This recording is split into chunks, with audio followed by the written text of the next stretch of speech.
তো গাইজ আমরা আজকে চলে এসেছি কল্যাণী ITI কলেজে। আর এখন বাজে রাতের বেলা, এখন বাজে রাত 3টে। আর এই রাত 3টের সময় দেখো কতটা পরিমাণে ভিড় রয়েছে এই কল্যাণী ITI কলেজে। দেখো কোটি কোটি মানুষের ভিড়, কোটি কোটি মানুষের ভিড়, কোটি কোটি মানুষ এসছে দেখতে। আর হাজার হাজার পুলিশ রয়েছে এখানে, গার্ড। তো দেখতেই পাচ্ছ এত পরিমাণে পুলিশ রয়েছে, তার মাঝখান দিয়ে আমরা চলে এসেছি এখানে। আর দেখো এত ভিড়, প্রচণ্ড ভিড়। তো চলো আজকে আমরা দুর্গা ঠাকুর দর্শন করবো আর তোমাদেরকেও দর্শন করাবো।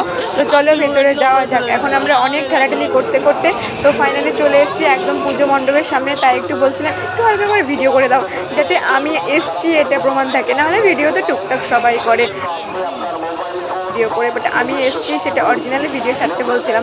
তো দেখতেই পাচ্ছ আমরা এখন ভেতরের দিকে যাচ্ছি।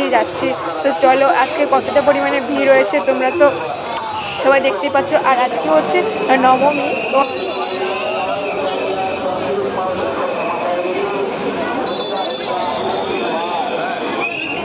দেখতেই পাচ্ছ কত পরিমাণে ভিড়ের জন্য হাঁটা যাচ্ছে না।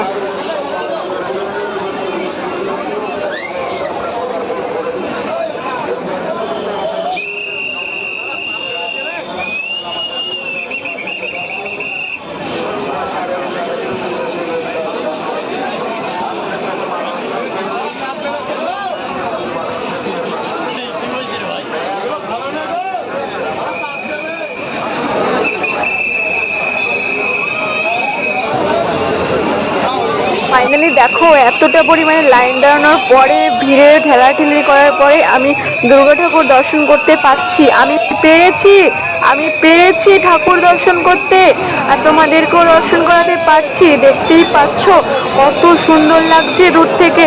আর এখানে আছে 100 কেজি সোনার গয়না। পাচ্ছ 100 কেজি সোনা রয়েছে দুর্গা ঠাকুরের গায়ে, 100 কেজি সোনা।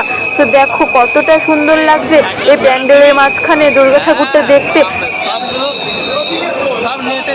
এত অতুলনীয় সুন্দর লাগছে, জাস্ট অসাধারণ লাগছে। কিন্তু এখানে দাঁড়িয়ে দাঁড়িয়ে কাউকে দেখতে দিচ্ছে না, একদিক থেকে ঢোকাচ্ছে আর একদিক থেকে বের করে দিচ্ছে। তো যাই হোক, আমি এত দূর থেকে এসে দুর্গা ঠাকুর দর্শন করতে পেরেছি, এটাই আমার জন্য অনেক অনেক অনেক।